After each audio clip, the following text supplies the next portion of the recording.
What up, Internet? My name's Justin James at Tactics Boardshop and doing the review for the later model Hsu G6 Low.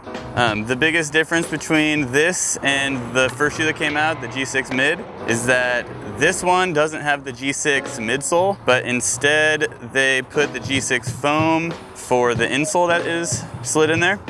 I'd say between the two, I definitely noticed that the low is lower to the ground.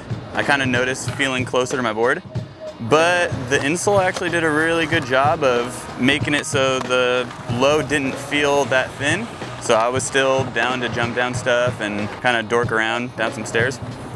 For the low, it is a lower heel cup, but they still left the back of the heel pretty high. So while I was breaking it in, I didn't feel like I had any more heel lift than in the mid. It still held onto my foot really well.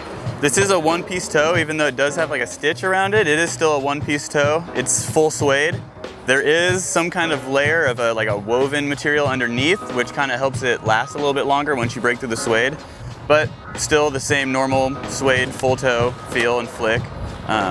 The flick kind of felt similar to like a Herman G6. This one also does not have the internal cage on the inside. So I felt like the break-in period was just a couple days quicker because I didn't have that like thicker material inside. I thought because the cage was gone that it was not gonna last as long, but it actually lasted just about the same amount of time as the mids did, which I'd say is like 3.5 weeks to a month.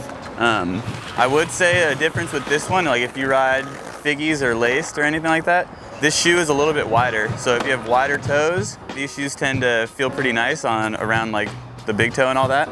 One of the complaints that I did have about the shoe was that this shoe doesn't have any kind of strapping on the tongue. So the tongue, pretty much every time I would put the shoe on, the tongue would slide to the side and kind of be cocked over. That's really not a deal breaker for me, but I did notice it. Other than that, tread is pretty good. I kind of wore out the toe from pushing a little bit, but gripped really well. Bent right out of the box pretty good. Broken a little bit faster than the mids.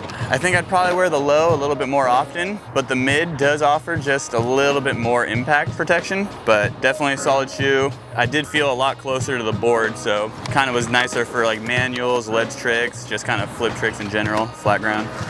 Once again, my name's Justin James, doing the review for the Hsu Low. If you like them, then go to tactics.com and go check them out.